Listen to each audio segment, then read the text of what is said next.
Hello everyone, welcome to my channel. आज हम इस वीडियो में formation of coloured ion topic discuss करेंगे। फर्स्ट ट्रांजिशन सीरीज एलिमेंट का एक इंपॉर्टेंट कैरेक्टरिस्टिक प्रॉपर्टी है। इस पर्टिकुलर वीडियो में हम ये कॉन्सेप्ट समझेंगे कि जो फर्स्ट ट्रांजिशन सीरीज के एलिमेंट हैं, जब वो कंपाउंड बनाते हैं तो वो कलर्ड क्यों दिखाई देते हैं, मतलब उनका जो कंपाउंड होता है वो हमको कलर दिखाई देता है। तो उसका रीजन क्या है, उस बेसिक कॉन्सेप्ट को समझेंगे।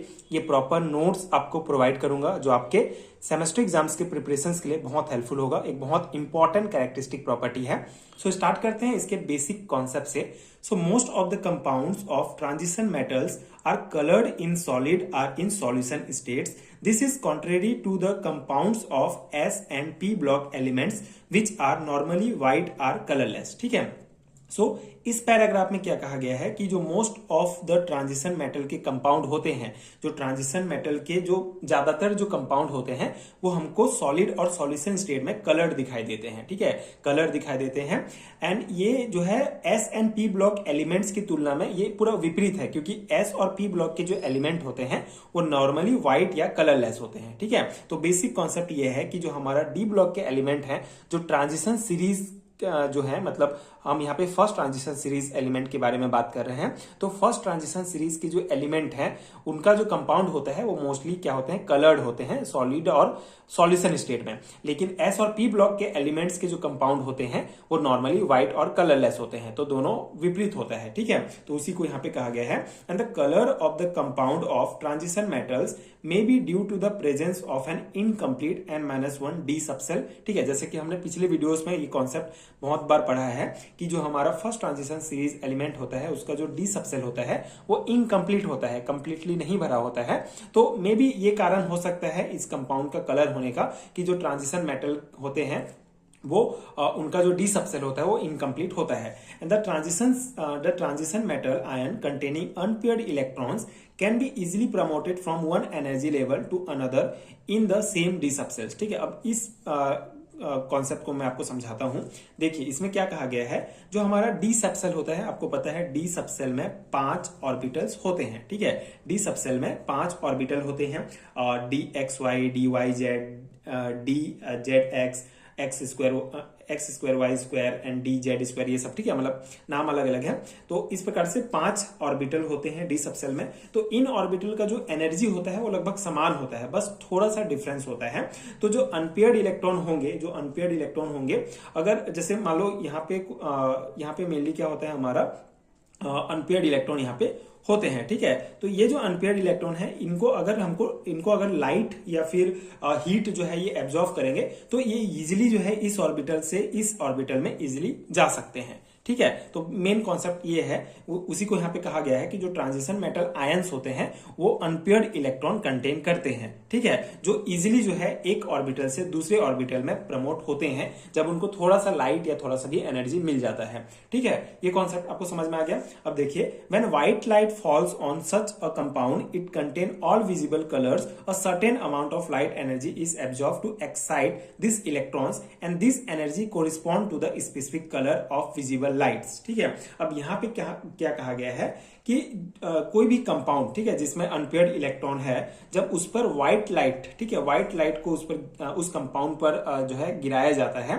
ठीक है, जिसमें सभी विजिबल कलर है, मतलब ये जो व्हाइट लाइट है इसमें सभी विजिबल कलर है। इनको, इस व्हाइट लाइट को जब किसी कंपाउंड पर गिराया जाता है, मतलब उस पर अगर हम उस व्हाइट लाइट को डालेंगे कंपाउंड पर, तो जो certain amount of light energy होगा, ठीक है, कुछ अमाउंट ऑफ लाइट एनर्जी जितना जरूरत है इस इलेक्ट्रॉन को इस ऑर्बिटल में आने के लिए, मतलब सेम एनर्जी लेवल में आने के लिए जितनी एनर्जी की, लाइट की एनर्जी की आवश्यकता है, लाइट एनर्जी की, वो एब्जॉर्व कर लेता है। ठीक है, वो लाइट एनर्जी को एब्जॉर्व कर लेता है और इस जंप के लिए जो कलर का लाइट वो एब्जॉर्व करता है उसका कॉम्प्लीमेंट्री कलर, मतलब उसका अपोजिट कलर हमको दिखाई देता है। ठीक है, बहुत सिंपल सा कॉन्सेप्ट है, ध्यान से समझिए। इतना कॉन्सेप्ट आपको समझ में आ गया कि कोई भी जो हमारा मेटल आयन होता है वो अनपेयर्ड इलेक्ट्रॉन कंटेन करता है। ठीक है, अब ये जो अनपेयर्ड इलेक्ट्रॉन्स हैं ये डी सबसेल के सभी ऑर्बिटल्स में हैं। ठीक है, अब यहाँ पे क्या होगा, ये जो अनपेयर्ड इलेक्ट्रॉन है एक ऑर्बिटल से दूसरे ऑर्बिटल में जाने के लिए इसको थोड़ा सा मतलब लाइट एनर्जी या हीट की आवश्यकता होती है।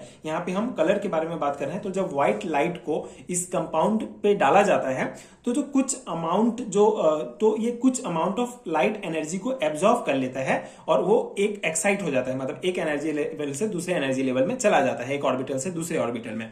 तो ये जो लाइट एनर्जी ये एब्जॉर्व करता है उसके साथ जो है स्पेसिफिक कलर जुड़ा रहता है, और वो जो स्पेसिफिक कलर होगा वो उसका अपोजिट लाइट, ठीक है, उसका कॉम्प्लीमेंट्री जो कलर होता है वो हमको दिखाई देता है वो कंपाउंड, ठीक है। आगे और पॉइंट है, आप देखिए, the remaining colour which are not absorb or transmitted or reflected, ठीक है। तो जो कलर एब्जॉर्व नहीं हो रहा है, मतलब जो लाइट एनर्जी वो यूज नहीं कर रहा है, वो क्या हो जाएगा, एब्जॉर्ब नहीं होगा, मतलब वो रिफ्लेक्ट हो जाएगा या ट्रांसमिटेड हो जाएगा। और जो एनर्जी उसने यूज किया, जितना लाइट जो एनर्जी उसने यूज किया वो एब्जॉर्ब हो जाएगा, और उससे जो जुड़ा कलर होगा उसका अपोजिट कलर हमको दिखाई देता है। अब ये वाला कॉन्सेप्ट क्या है, देखिए, as a result the compound appear coloured, the colour we observe is actually the complementary colour of the one that was absorb, ठीक है। अब यहां पे ये कहा गया है कि कंपाउंड जो हमको रंग दिखाई देता है वो कलर नहीं दिखाई देता जो उसने एब्जॉर्व किया है,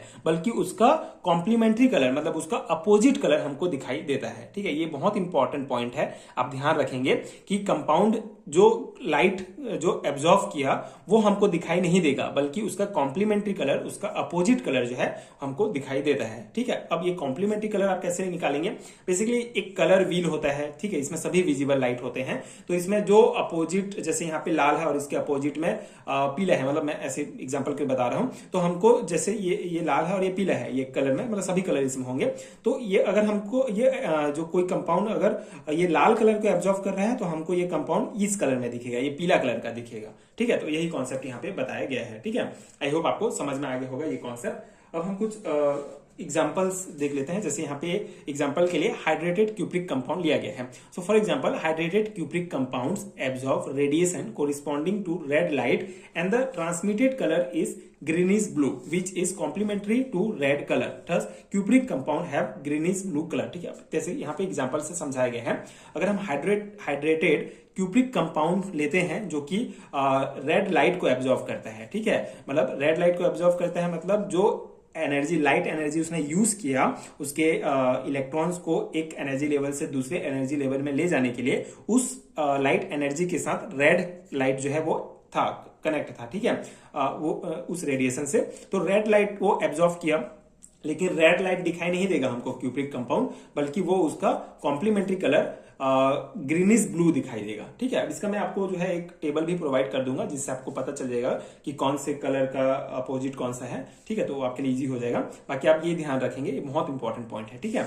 अब यहाँ पे जो जैसे हम एक ये टेबल देख लेते हैं, जिसमें अगर ये आयंस आपको दिखे तो आपको समझ जाना है कि इसमें इतने अनपेयर्ड इलेक्ट्रॉन है और ये कौन सा कलर होगा, मतलब आप इस टेबल को याद कर लेते हैं तो बहुत अच्छा है, क्योंकि ऑब्जेक्टिव टाइप क्वेश्चंस में यहाँ से पूछे जा सकते हैं। तो देखिए यहाँ पे ये टेबल में आयंस दिया गया है, यहाँ पे आउटर इलेक्ट्रॉनिक कन्फिगरेशन दिया गया है, और ये अनपेयर्ड इलेक्ट्रॉन कितने हैं और ये कौन सा कलर होगा उस आयन का। जैसे अगर Sc3+ आयन है हमारा, तो उसका इलेक्ट्रॉनिक कन्फिगरेशन 3d0 होगा, मतलब अनपेयर्ड इलेक्ट्रॉन की संख्या 0 है तो ये कलरलेस होगा, ठीक है। अगर अनपेयर्ड इलेक्ट्रॉन की संख्या 0 है तो कलरलेस ही होगा, ये आप ध्यान रखेंगे, ठीक है।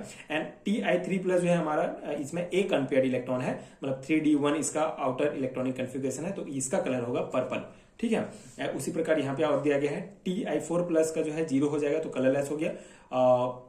V3+ का जो अनपेयर्ड इलेक्ट्रॉन है वो 2 है तो इसका कलर ग्रीन हो जाएगा।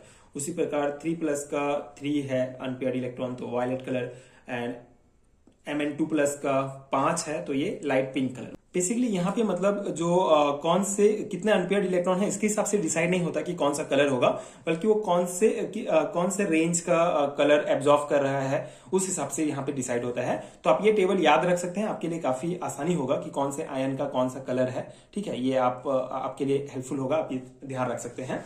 कुछ और इंपॉर्टेंट पॉइंट, जैसे कि it may be noted that transition metal ions which contain completely field D orbitals, जैसे कि ऐसा ट्रांजिशन मेटल जिसमें कंप्लीटली फील्ड डी ऑर्बिटल होता है, जैसे कि Zn2+, Cd2+, Hg2+, ये सभी जो है कंप्लीटली फील्ड है, इनका D10 है तो ये नॉर्मली व्हाइट होंगे, ठीक है। जैसे कि ZnCl2 जो है ये व्हाइट कलर का होता है, तो मतलब अगर कंप्लीटली फील्ड है तो उसका अनपेयर्ड इलेक्ट्रॉन की संख्या 0 हो जाएगा तो वो कलरलेस होगा, ठीक है, व्हाइट कलर का होगा, ये आप ध्यान रखेंगे।